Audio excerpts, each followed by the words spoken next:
Good morning বন্ধুরা, সবাইকে the বঙ্গক্রীড়ার চ্যানেলে স্বাগত। তো আজকের প্রকৃতির পরিবেশটা একটু অন্যরকম, কারণ আগের দিন আমি বাপের বাড়িতে ছিলাম।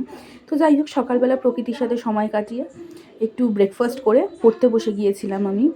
তো আজকে আমি পড়ছিলাম হচ্ছে রাষ্ট্র পরিচালনার নির্দেশমূলক নীতিসমূহ, ডিপিএসপি। তো এর আগে তোমরা দেখেছো যে আমি ফুড এসআইয়ের আগে আমি কালাম নোটসটাকে ধরে ধরে শেষ করছিলাম এবং সমস্তটাই প্রায় কমপ্লিট করে ফেলেছিলাম আমি কালাম নোটসের।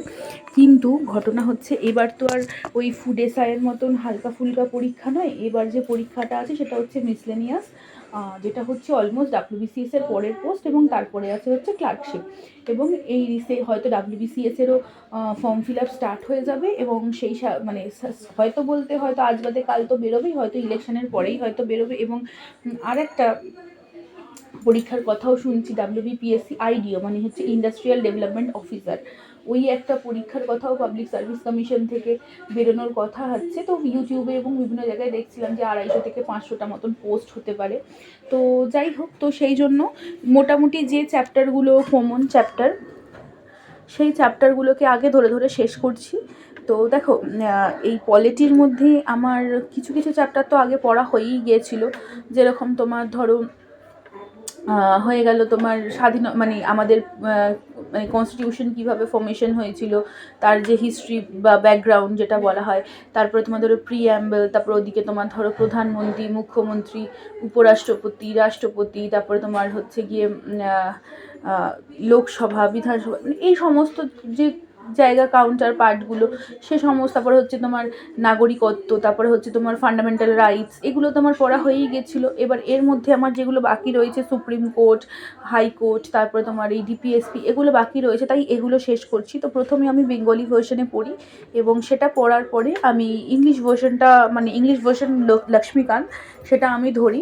এতে কি হয়, আমার দুবার করে জিনিসটা রিভিশন হয়ে যায়। তো এইভাবেই আমি আমার পড়াশোনাটাকে চালিয়ে যাচ্ছি। একটু সময় লাগে ঠিকই, হয়তো 1 ঘন্টা হয়তো একটা বইয়ের পেছনে লেগে যায়, কিন্তু টাইম এখনও আছে, অসুবিধা নেই। ধীরে ধীরে আমরা এগোবো। প্রচুর কিছু তো কমপ্লিট করে ফেলেছি, আর কিছু বাকি রয়েছে। এবার এই পড়াশোনার ফাঁকে পড়তে পড়তে মাঝখানে উঠে আমি আজকের রান্নাটাও করে নিয়েছিলাম। তো সেই ভিডিওটা তোমাদের সাথে আমি আর শেয়ার করলাম না, ডাইরেক্ট লাঞ্চটা তোমাদের সাথে আমি শেয়ার করব। তো যাই হোক, আজকে একটা কথা তোমাদের সাথে শেয়ার করার আছে। সেটা হচ্ছে যে দেখো, ফুড এসআইয়ে যা হয়েছে তো হয়েছে, ওটা নিয়ে আর ভেবে লাভ নেই। সামনে অনেকগুলো পরীক্ষা আছে, সেখানে আমাদের ফোকাস করা উচিত এবং পড়াশোনাটা চালিয়ে যাওয়া উচিত। তো এইটুকুনি বলার। তো এবার হয়ে গেছে আমার লাঞ্চ টাইম।